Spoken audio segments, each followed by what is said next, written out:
Right, welcome to the Q&A part 2. As you can see, I'm not in my shed because it's far too hot today, so I'm down my garden getting a bit of sun and that, so it's good to be out filming. I feel like I'm sort of at one with nature, you know what I mean?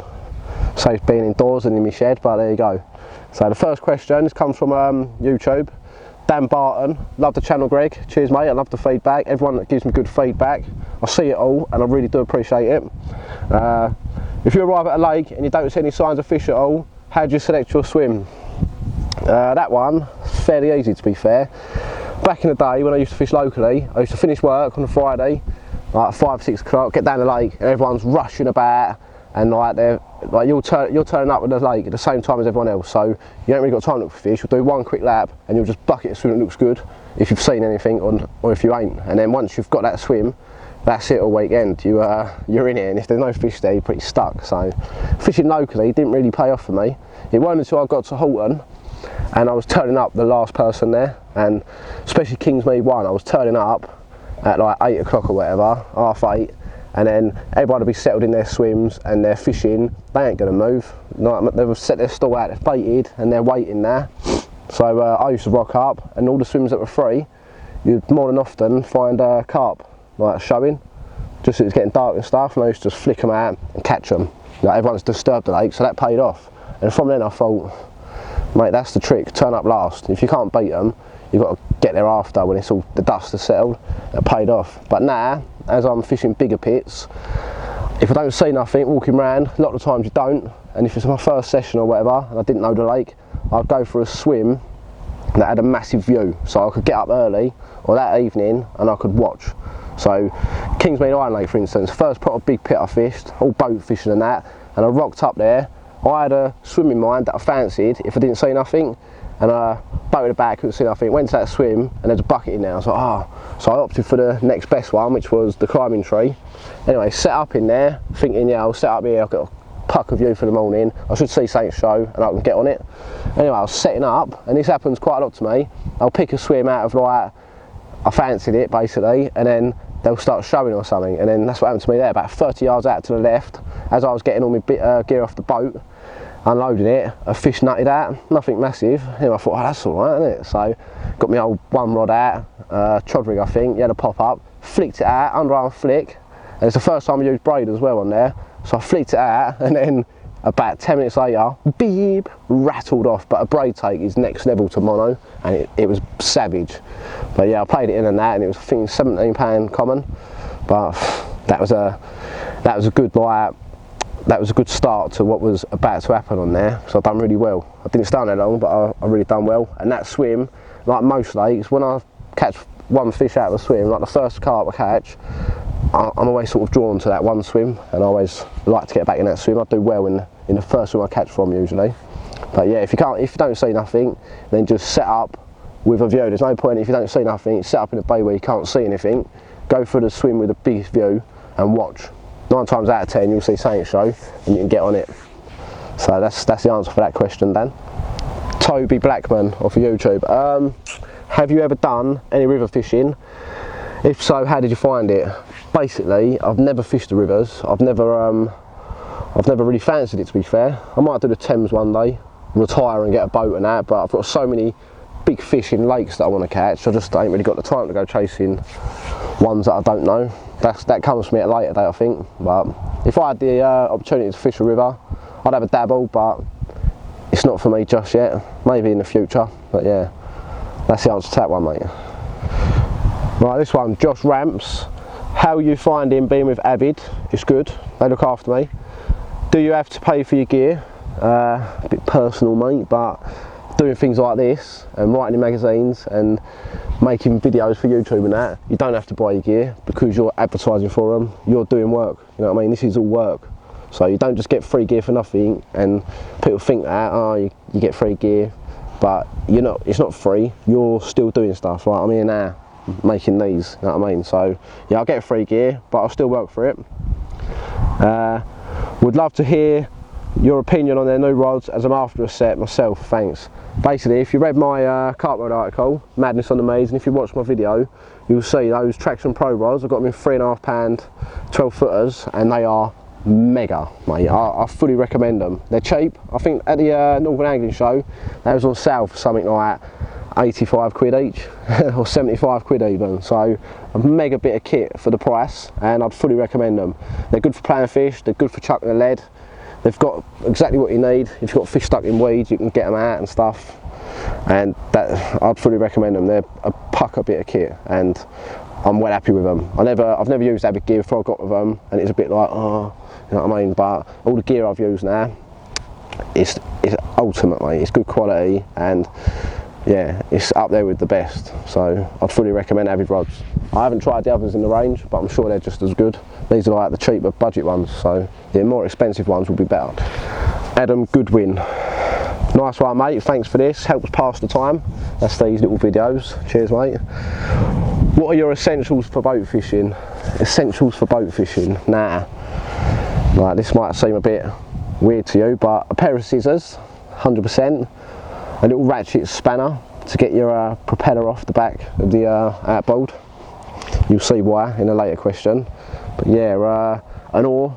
Like, if you use an outboard, you've still got to take an oar, because if something happens, like you get weeded up, you can't get over it with an outboard a lot of the time, the weeds, so you've got to use your oar. And if you didn't have an oar, you'd be stuck out in a lake, whether it's 100 acres or 5 acres. If you're stuck in a weed bed, you're stuck. So an oar, a pair of scissors and a spanner. All the other stuff, fishing wise, that ain't important. This is safety stuff. Obviously your life jacket, that goes without saying, like life jacket, automatic inflation one, I'd say. As soon as you fall out, boom, you're alive, you know what I mean, you're floating. So yeah, those are the three. Life jacket don't come into it, because you should have it anyway. Alex Palku, I think that's how you say it. Hi mate, I really enjoy your videos. They all start like this, because I must make good videos. So yeah, much appreciated again. My question for you is, would you ever return to fish the North Lagoon, as it's a bit harder than the South and some cracking fish in there? The North Lagoon is on about Nazim Meads. Nazim Meads, obviously if you watch my video, you've got the North Lagoon, about 70 acres. And then you've got the South and the Centre Lagoon, which join. So that's like 70 acres, but it's all one. And the North Lagoon is known to be a lot harder. And my answer for this question, would I return? To be fair, I ain't really got the time. Like, if I'm going to fish there, I wouldn't really want to be fishing in the winter. That's going to be a lake where I need to be on there prime time, spring, summer, autumn. You know what I mean? I've only got time to fish waters in the winter other than Burfield. Burfield's taking up all my time, when we can finally get back there obviously, but I can't go and fish these hard lakes really in the winter, because I'll just struggle. I need to be there all year. I'd stay on there during the winter if I was already fishing it, maybe, if I thought I'd get bites, but I won't be returning to Nazim Meads anytime soon, because I've had what I wanted from the South and the Centre, like 16, 11. I'm mega buzzed with that still, but the North Lagoon, one day maybe, but I ain't got the time, so that's a no from me. This one's quite a long one. Robert Hepworth. As a fellow Essex carper, I enjoy watching your content. I fish a small 2-acre lake not far from Brentwood. It would suit you down to the Grand for winter, with several 30s and a near £40 common. Well, Robert's son, give us a little message, get me on Instagram or Facebook and let us know where this is. And if you can get me on there, I'll be looking for a water for the winter, that's for sure. So if you don't mind me on there, making videos and exposing it all, then let us know. But if you don't like that, then yeah, don't bother. Anyway, I've never been a heavy baiter, but would you still go big on a baiting campaign on such a small venue? And secondly, which current day known angler do you consider to be most like you in your attitude, approach and ability? Keep up the good work, and as a London cabbie, hit me up if you ever get stuck in town and need a lift home. Nice one. What about if I puke up in the back of the cabbie? Like, do you reckon I'll get thrown out in that? But yeah, first bit, would I bait a small venue? Yes, definitely. I wouldn't care about sticking 10 kilos of cell in a 2-acre lake, winter or not. If they're having it, they're having it. It could be 100 acres or 2 acres. If the carp were on it, they're on it. So yeah, I would bait heavy. I would do anyway, I reckon. And what angler do you consider to be most like you? Approach, attitude and ability. There's no one like me, mate. Second to none, you know what I mean? No one's got the drive and the passion in this game. There's only one Ellis, mate. So yeah, I don't know, like, I don't want to blow smoke up someone's arse, to be fair. They get all big-headed and that, you know what I mean? just Greg. Ego. Yeah, right, we'll leave that one. Next one. Thanks for the content, keep it coming. Seeing as you write a lot, this is from Dean Eagle. Seeing as you write a lot, have you ever considered writing a book? Apologies if you have already and I don't know about it. The stories you tell, your sense of humour and the passion you exhibit would shine in case of a nice hardback. I would certainly like to have a copy on my bookshelf. I've got plans on writing a book, to be fair. Some of you might laugh because all I've caught is Simos and that, but it ain't about the fish really, it's about the stories, and I've got loads of good stories. Like, I can't tell them on YouTube, can't tell them in magazines, but I can write them in a book, because the plan is, like, if I catch the Burfield Common, well, when I catch the Burfield Common, because I ain't giving up, I'm going to sort of like step back a bit maybe and just go fishing for fish instead of one particular one, chill out a bit, maybe marry the girlfriend, have babies, get ass and that, and just, yeah, not proper target fish, because that takes up so much time, takes over your life, and I might sort my life out when I've caught the common.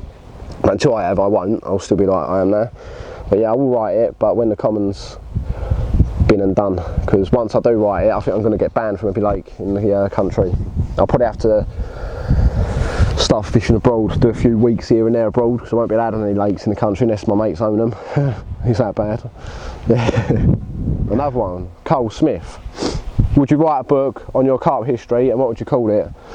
Another one, I've had so many questions about would I write a book, so I'm definitely going to write one when the time's right. And the name of it, I can't even tell you, I've got a name, and it's savage. Like, as soon as you see the book in the shops, mate, or whatever, online, that's a straight up ban from every lake. So we won't go into that. James Dolan. What's your biggest regret in carp fishing, if any? To be fair, mate, I have got a big regret. Well, a big one, and I do regret it still now. Basically, when I was younger, I was fishing Cleveland Mere at the time.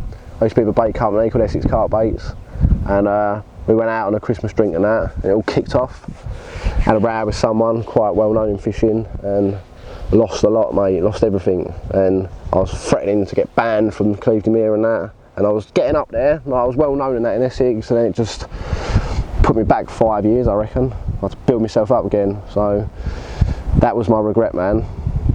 I proper done myself in there, because beer and that, you know what I mean? I'm a bit of a live wire. I used to be a right nightmare on the beer, kicking off and that, getting nicked. I got nicked that night, ended up in police cells like that, caught and that. Nearly went to prison for it, to be fair. Is that bad? I won't tell you what I've done, but yeah, 1,500 quid fine. But yeah, that's my biggest regret. I only went out for one beer and all, you know what I mean? Classic story, isn't it? Went out for one beer. Yeah, it was about 100 beers and good old nicking. But yeah, that's my regret. Still to this day, that happened like when I was 18, 31 now. This one's interesting, and this one's not good. Basically, Graham Murray, geezer I met on my building site, he recognised me from the YouTube and that. I'm sure he's watching this now. His Clarendon shut down now. Basically, Clarendon's the name of our building site. Although it's the lockdown and stuff, and I fit fire sprinklers, which ain't like a major job, is it? You know what I mean? You don't have to do it. On a new building site, you don't even have to be there, you know what I mean? But anyway, it ain't shut down at all during all of this, and they're on my case now, and it's Sunday now, and I'm going back to work tomorrow. I'm going back to work in London, North London, on a building site with loads of people, doing work and that, but I'm still not allowed to go fishing on my own, over Burfield or wherever I want to go, maybe the Lee Valley or whatever if it's open. I'm not allowed to do that, you know what I mean? But I can go to a building site in London and do some work. Takes the piss, to be fair. So yeah, I'm going back to work tomorrow, and the site's open, it ain't even shut, not once. So I think it's greed, mate, you know what I mean? They're on my case, they can't close up the ceilings until I put the fire sprinklers in, because they come out through the ceiling, they need to cut round them. So don't go work, dry liners and that, just wait. But yeah, that's that one. Gutted, mate. This one's a good one. Gary Clark. As I grew up in Corringham but moved to South Benfleet, but now up in Suffolk, I just wondered if you ever fished down at Woody's. I got a night ticket at 13 as my nan was old Mr Woods cleaner. This was around 1978 to 79. I also did a bit of the Warren, but I could only go with my uncle who worked at the Shell. There was also a lake up Fobbing Road. We used to poach it up at night There was some nice fish in there back then. It was the only place I caught a catfish, only small. I've seen your vid on the Warren, but wondered if you ever fished any of the others. Like, good luck, keep the videos, keeping it real. Basically, Woodies, I went over there. There's a public footpath that goes from like the Bull pub down past Woodies to like the Pegasus Club. So I walked down there, not yesterday, before, and I stood up there and I was watching the carp jump out. I'm like, I've got my fix. But basically, yeah, I've done a couple of nights on there when I was a kid, never really fished it properly. The lake you poached up, that was Jimmy's Lake. It's at the bottom of Mile Road. And yeah, you can't really poach it now. Jimmy lives there and it's pretty on top, like, I suppose, his back garden. So yeah, the Warren I've done, yeah, my dad was a member of the Shell and I used to get a ticket on there, junior member, then I went straight on to adult. Back in the day, it used to be so hard to get a ticket on the Warren. If you weren't in with the Shell club, you couldn't get a ticket, simple as, like a classic club walk, wasn't it? But yeah, I've done the Warren like that, but not Jimmy's or Woody's. James Dolan, did you book to go Shantycock this year? My bird, hang on. I'll bell you back in 10 minutes. Alright, cheery ho. Right. Did you book to go Shantycock this year? Nope. Luckily enough I didn't, because I wouldn't be going anyway, would I, with this lockdown. And how long did you have to wait for your Burfield ticket, or was there any backdoor manoeuvres to speed up the process? Write that on my YouTube. Basically, Burfield was the hardest lake I've got on. Like, I've had to wait. Put my name down, they went, oh yeah, you'll be on next year. And I was like, sweet, £50 deposit. And then the common come out, £60 odd, Scott Lloyd had it. And when I phoned up the following year, they was like, nah, you've got like a 10-year wait. I was like, oh, what? I thought I'd never get a ticket. And it took me 4 years. Like, in the end, it was like 3 or 4 years before I even got a ticket. And then when I got offered, I had to do, like, with the owner, a like over the phone interview. I had to know people, 2 people that were on there to recommend me. You can't just get on there. There's no backdoor manoeuvres or nothing. You just got to wait your turn. And at the minute, there's a 10-year waiting list, and the waiting list is shut. So you come and put your name down at the minute. And yeah, if you want a Burfield ticket and you ain't got your name on the list already, I don't think you'll ever get one. So I'm really lucky and fortunate in that respect. I've got it. That's why I'm not fishing nowhere else. This is like the dream ticket. I'm gonna have that until I've had the common or whatever, like, and then yeah, I won't be fishing nowhere else. Burfield only until the winters. So yeah, no back door, mate.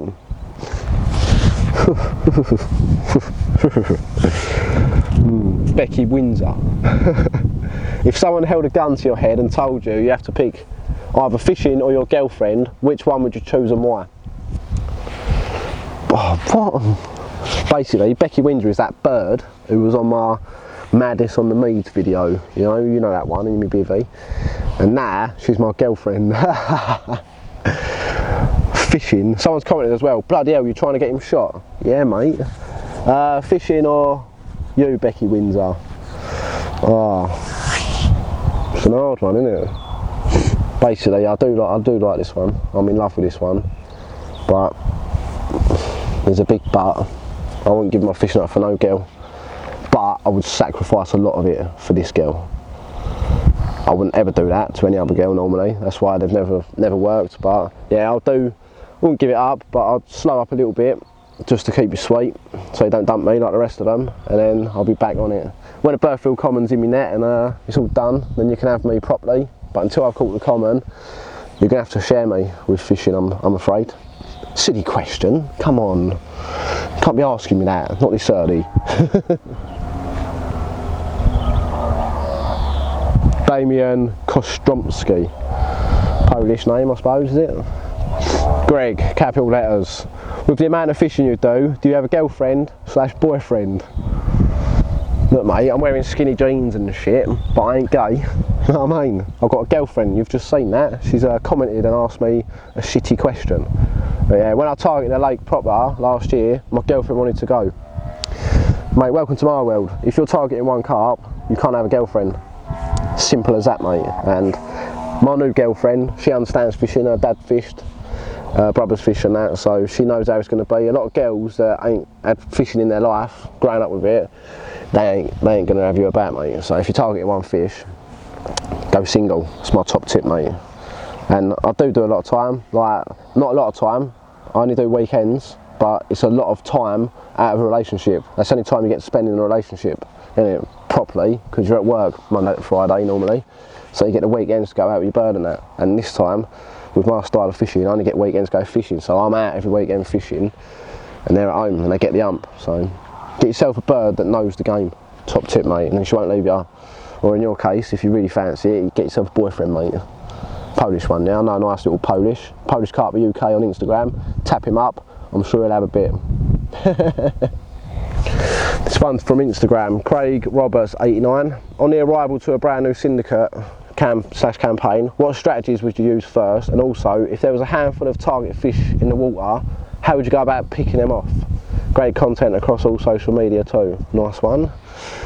Right, on the arrival to a brand new syndicate or campaign, basically find out as much info as you can. Never like think you're better than anyone else, and if anyone tells you stuff, like take it all in, mate. I've done that on Nazen and done well. Someone helped me out massively, drew me maps and stuff, and I weren't going to turn around and go, I'm bigger than you, better than you, I ain't having that. You know what I mean? Like, if someone gives you info, take it. Top tip, ask it if you have to. Like, don't go about blatantly asking it, but just get in conversations and drop stuff on the sly, because every little helps, you know what I mean? And picking out the ones you want, you can't really. You've just got to go through them. Unless you, like in the winter time, you're not really seeing fish, you're just baiting, what I was doing, and waiting.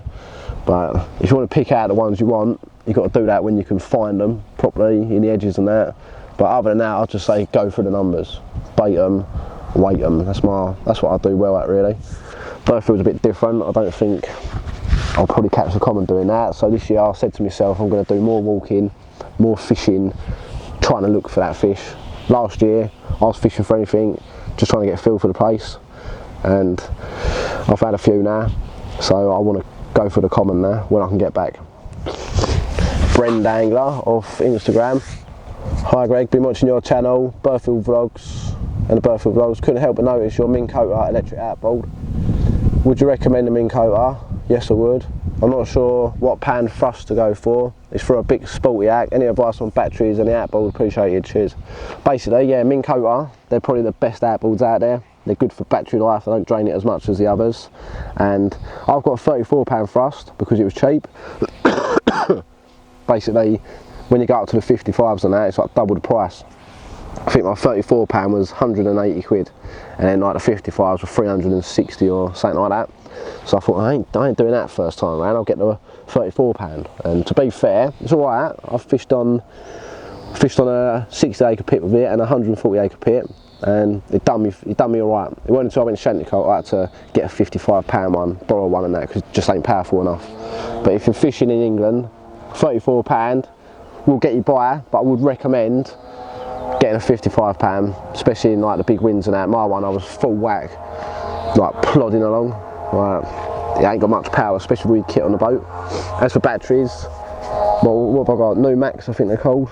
Google them. 110s you want, and they'll last you like 3 or 4 days, boating about all day. They're quite good for that with a Minn Kota. So yeah, top tip, mate. Get a Minn Kota, I'd say. I think they're probably the best out there.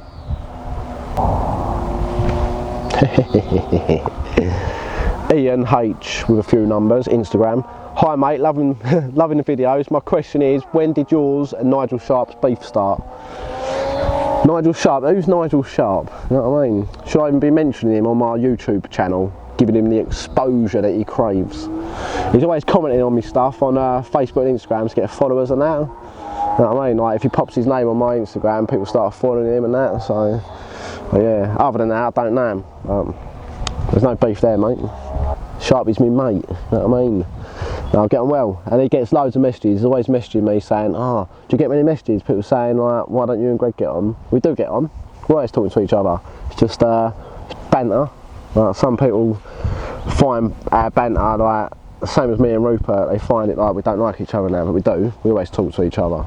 So it's all friendly banter, but behind the scenes, you know what I mean? To the masses, it might look like it's serious, but it's not. But yeah, basically, when it started with Nigel Sharp, I had a Burfield burn video come out, and I used him and his followers, because he's got a lot more than me. I used him for the exposure. I mean, I've basically made a video, and I'm like, I've been inactive on social media for like 2 or 3 months because I ain't got nothing to post. I save every one of my captures and that until I've made a video. So I picked on him to like bump up the social media activity. So he start posting photos of me, rinsing me, abusing me, same as what I do to Rupert, but all in the background. I've worked it all out to gain my exposure from when I dropped my video. So I know how to use social media to my benefits. I get abused and rinsed, but it's all to benefit the views on my videos. So thanks Nigel Sharp for that Burfield burn, getting the views up for me. There's always one winner in all of this, and it's always me. No one knows, but I use people to help me out basically. But yeah, me and Nigel Sharp, we're mates. There's no beef. I love him. It's a good one. David King. Easy Greg, we know you like grime music, so who's your favourite grime artist excluding Devlin? That's a question to answer for your London following. To be fair, I love Devlin and I use all his music because the reason for that is I can use it, and he's like the Eminem of this country. Like, you can listen to Devlin, he ain't really talking about stabbing or shooting people or stuff like that, and anyone can listen to him, you know what I mean? Listen to his lyrics, and be like Eminem, anyone can listen to Eminem and sort of like enjoy it. Even if you don't like rap and if you don't like grime, you can listen to Devlin and you think that was good, you know what I mean? But other than that, Gets, I reckon. I love Gets, but I've used some of his music on my videos, but he's a bit too grimy, you know what I mean? Some of it I've used, but a lot of it's a bit too much for carp fishing and kids. But Devlin, he talks some serious stuff with not a lot of threatening and like violence, you know what I mean? But a lot of the grime boys, I like P Money as well, but Gets will be the one. I like his flow, you know what I mean? Do you hear that? There's a cow like down the bottom of my garden. Moo. I hope it don't come over here, ruin the scenes. Got a big garden I have in Essex. Chasing Scales 1 from Instagram. Hi Greg, question for the lockdown. Knowing that you have to go out and graft in the week, like a lot of us do you ever struggle to find motivation to get out on the bank as much as you do and target a particular fish that you do? Every Friday or Thursday or whenever I'm going fishing, I would have done like a day's graft that day, and I get home, well I would have been grafting all week obviously, and I get home and I can't be bothered. Like, I cannot be bothered. Like, I have to drag myself to go. And then when you get there, say I live in Essex, I drive to Reading, it could take 2 hours, 2.5 hours sometimes. It's like nearly 100 miles from my house. And I'll get there and I'm knackered, you know what I mean, but I'll just do it. The first night's always like, your heart's in it, but your mind and your soul and your body can't do it, like, but you just pick yourself up and you do it, you force yourself.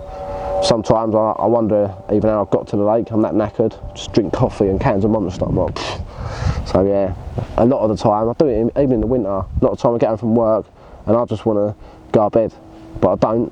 I pack my gear up, stick it in the motor and I drive, you know what I mean? So you've got to have that determination to want something, because a lot of people, I think they just get home from work and do it, oh, I'll tell you what, I'll get up in the morning and go, but that's the night gone, innit? And you've got to get up mega early to get there before it gets light. But if you go that night, even if you ain't fishing, you can just sleep there, right, and wake up early and watch the water.